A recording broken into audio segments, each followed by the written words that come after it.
Welcome to lecture 1C of the computer architecture and microprocessor system course. Today we are going to be looking at the FPGA board we are going to be using for the labs. As I said, FPGA board, which is this board, is the Edge 87 FPGA development board.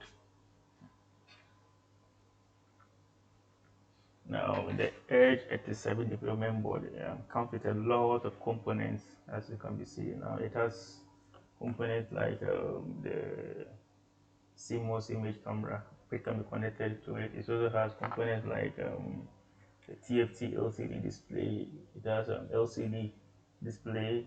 It has and then on the board itself, we have the 7-segment display, the dip switch. The FPGA board itself is located in the middle here, which is there, which is in form of an IC. It has SRAM. It has a buzzer. It has Wi-Fi, Bluetooth, VGA, some power where to connect our power is here, and a whole lot of components that we will be looking at briefly. Now the board can be used for a lot of applications because it has a lot of components. It can be used for wireless control. It has, because it has the Wi-Fi here. It can be used for environment monitoring. It has temperature sensor, and then it can be used for IoT, Internet of Things. It can be used for product prototyping, image processing, because it has the CMOS image camera. It can be used for video processing. It has, because it has VGA. It can be used for audio processing. It has the audio jack. There's an audio jack, and then it also has a buzzer, so it can be used for a lot of applications. The board has a lot of features. It consists of the Xilinx XC7E35T ethics board. It consists of 8 megabyte SPI flash memory, has 32 megabyte SD-RAM, HDMI out, micro SD slot, onboard USB JTAG programmer, which is used to program the FPGA. It has a Wi-Fi interface, low power Bluetooth, 12-bit VGA interface, 8-channel SPI, temperature sensor, LDR interface, SPI, DSA 2x16 LCD display here, 7-segment display, segment display right here, a buzzer is here. It has CMOS image camera and TFT LCD display. Now, this is a block diagram of the Edge 87 board. This is the block diagram of the board of the integrated circuit in the middle, which is the FPGA device itself. So the FPGA device is connected to all the other components like the 16 slide switches,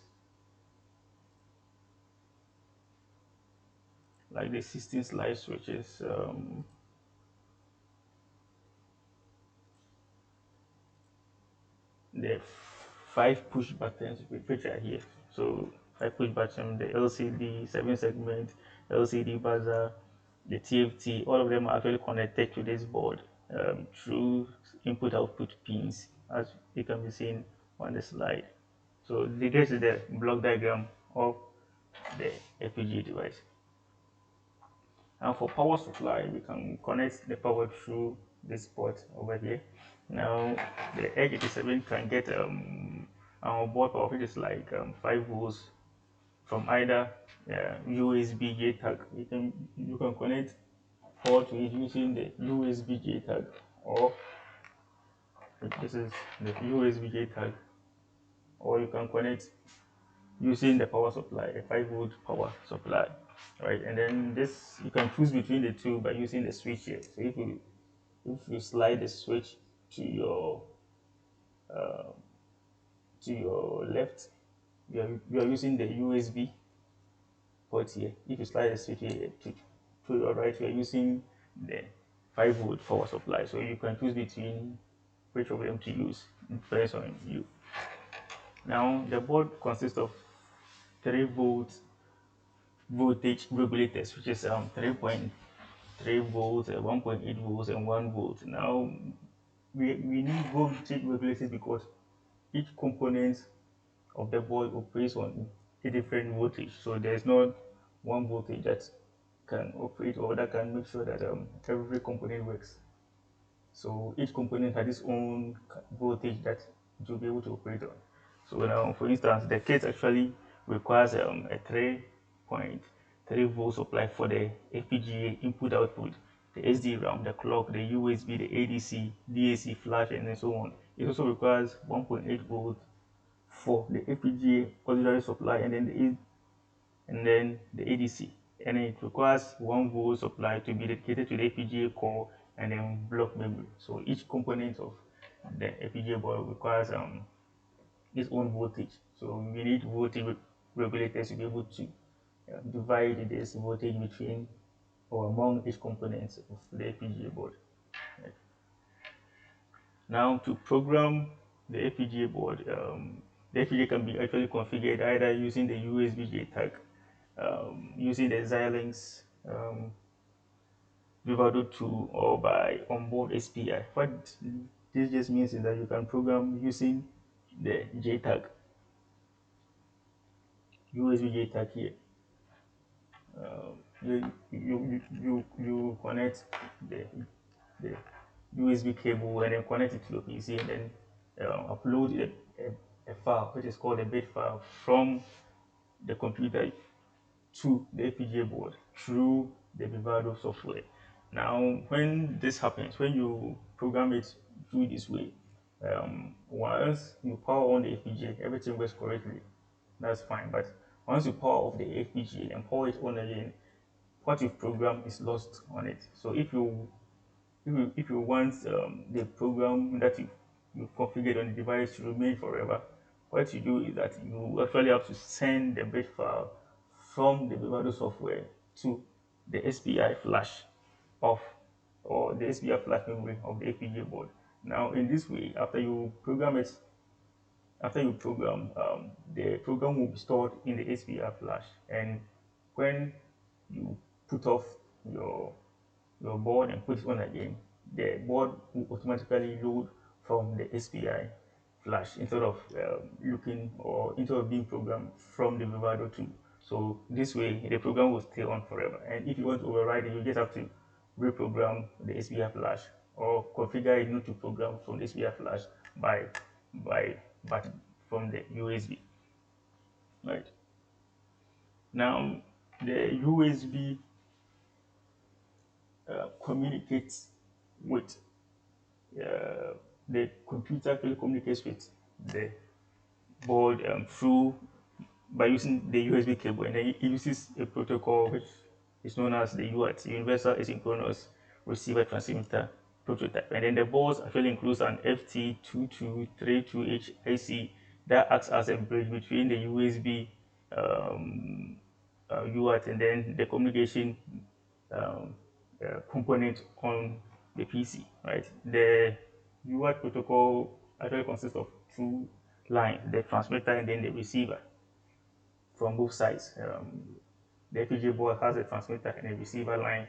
The PC also has a receiver and a transmitter line. So to send data to the FPGA board, the computer will send it through its transmitter line, and then it will be received on the FPGA board through its receiver line. And then to send data from the FPGA board to the computer, you can send it through the FPGA board's transmitter line, and it will be received by the computer's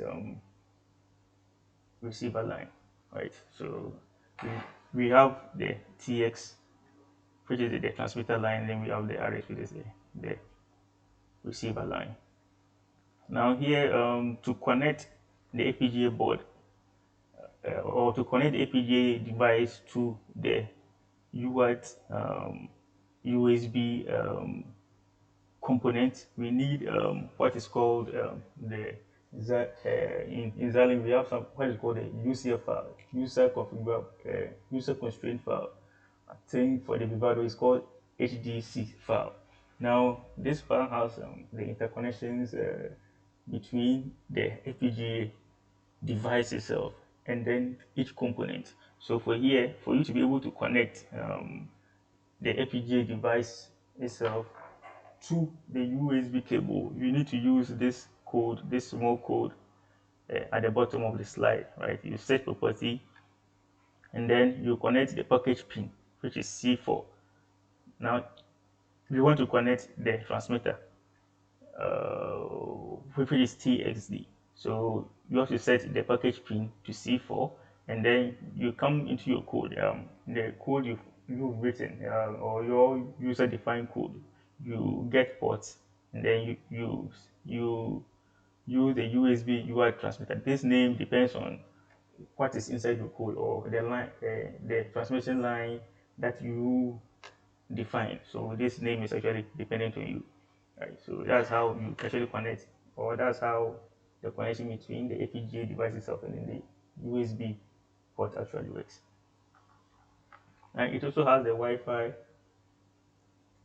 chip, which connects here. The edge, it contains the onboard ESP8266 Wi-Fi model, which is connected to the board again through a serial interface. Then it also communicates the Wi-Fi interface communicates with the FPGA device through the same UART protocol. That is the range of communication for the Wi-Fi modem. Here is about 50 to 100 meters. It also has the Bluetooth. Again, the Bluetooth is also connected to the FPGA device. It also uses the same UART protocol for communication. It also has only two lines, the transmitter and then the receiver. Right. Now we have 16, this is what we call the slide switches, or the dip switch, whichever way you want to call it.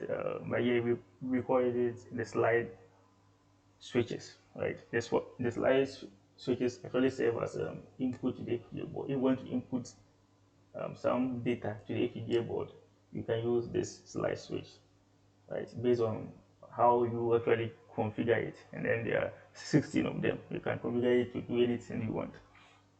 Now the switches are actually not directly connected to the FPGA, but they are connected to a resistor before they are connected to the FPGA to prevent short circuits.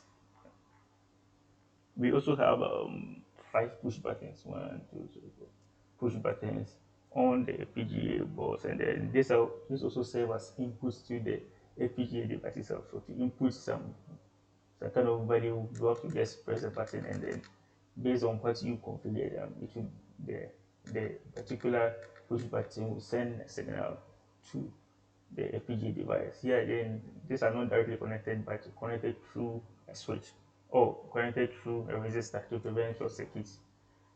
And then these are actually active low um, switches. It means that a 0 turns it on and then a 1 turns it off. Right. It also has PGA boards consist of LEDs, 16 of them, 16 LEDs. These LEDs serve as outputs, right? So whatever value you want to display, or you want to display something from the FPGA device itself, those displays can be connected to the LEDs, and then it will show on the LED. So the LED serves as outputs of the FPGA device. Right. Now a high signal to on any of the LEDs, a high signal from the FPGA device will be sent to any of the LEDs, and then it will switch on. Now we have the 7-segment display. Then one of your homeworks will be on how to design the segment display. It's a very interesting design. Right, we have the edge, or the board has 4 digit 7-segment display. There are 4 of them, and then a 7-segment display because each there's 7 LEDs, and then there's also a dot, so it's actually 8, but we call it 7-segment display, right? We also have the LCD, a 2x16 LCD, which can be seen here. This is the 2x16 LCD, which is connected to the FPGA board through the ports just below the dip switch. So you just connect it here.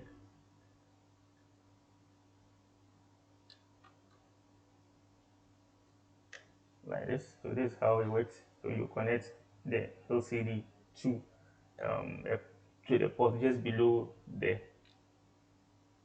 seven, just below the switches, right?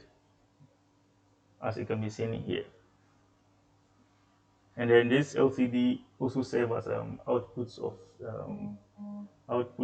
of the FPGA. So to send some signals or to display anything on the LCD, you have to send signals from the FPGA device to the LCD, and that particular value or particular data you send will be displayed on the LCD.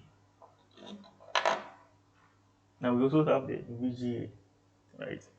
The VGA is connected, will be connected to your monitor, right? As you can be seen here, it's a 12-bit VGA interface that will generate signals for the FPGA and display the output on the monitor. Now the 12-bit VGA output a depth of 4096 color to the monitor, right? So we have a lot of color combinations when you using this VGA, right? We have, if you take a typical picture, right? This is, let's say this is our picture. This is our picture, and then each location has a value, which is called a pixel. So each pixel has the R component, the G component, and then the B component. So this is what we call the RGB, right? So now to send or to display anything from our VGA onto our monitor, we have to set these three values, the RGB values, and then using a 12-bit VGA,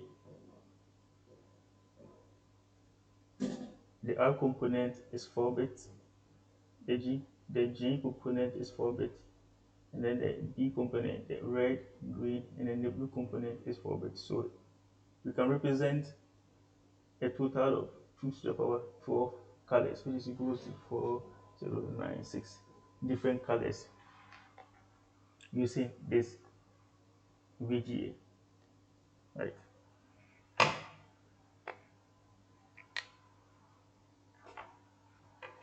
Now it also has a stereo jack to take audio inputs. If you want to process audio signals, you just pass your your mic or earpiece or whatever through this, and then the data will be sent to the FPGA board. This audio jack serves as an input to the FPGA. So you pass it through, and then because it's an analog signal, you have to use some kind of analog to digital converter, convert the signal, and then the the output of the analog to digital converter will be sent to the FPGA board, and then it will be able to analyze the data or analyze that audio and do something based on what you want, right? We also have a buzzer in which we can send some signals to the buzzer to display to give out some sound based on the signal we are sending it. So from the FPGA board. So the buzzer serves as an output of the FPGA board, right? Now we have the clock. We have the clock. Yes, located here. The clock signal is generated with an oscillator, right?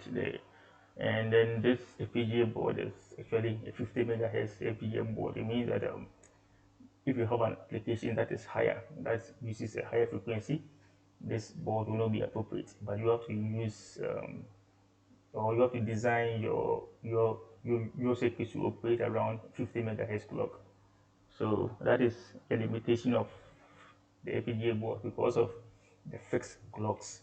Going beyond um, the clock frequency set for the FPGA board will mean that your design will not work properly, right? But if your design is lower than the clock, you can actually design clock dividers to be able to scale or to be able to bring down the use a 50 megahertz. For instance, your design is using a 25 megahertz clock. So all you have to do is that you have to design a clock divider that will pick the clock from the oscillator, which is 50 megahertz, divide it into two, and then give your circuit 25 megahertz.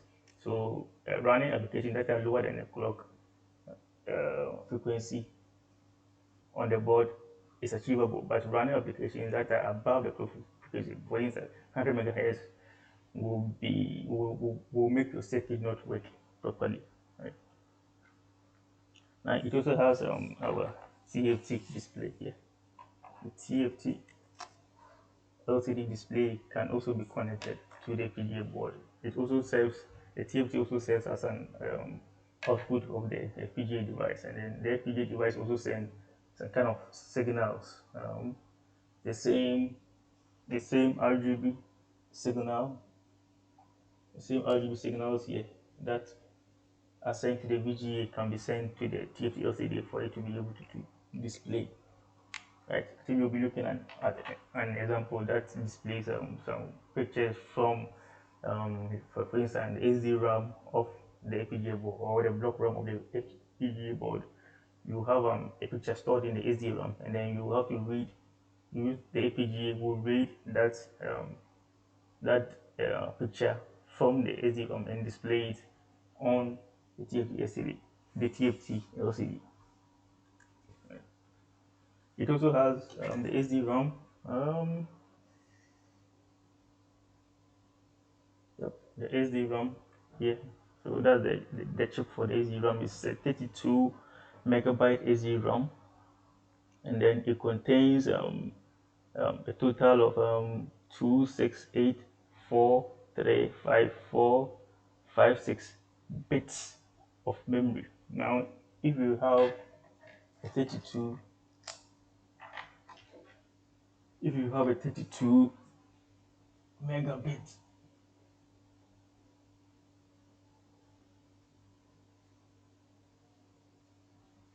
if you have a 32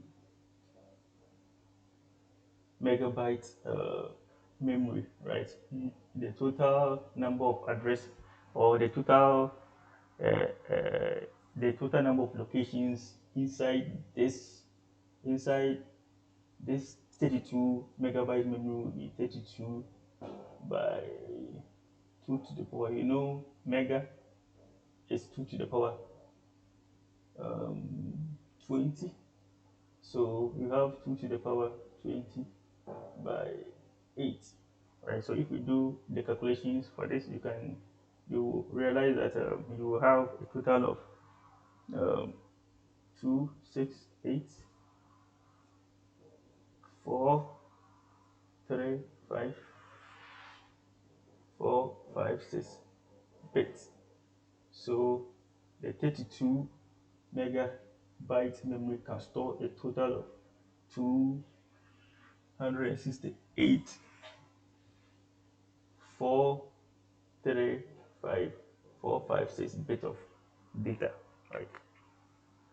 So it's relatively a huge SD-RAM, but not as big as the flash memory, right?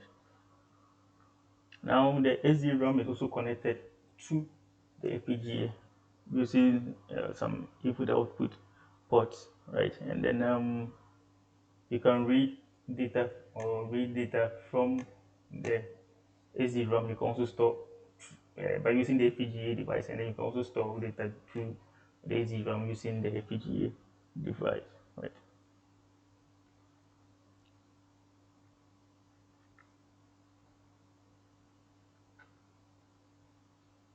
It also has the CMOS image camera connection. I think, which is here. CMOS image camera can be connected to the ports here.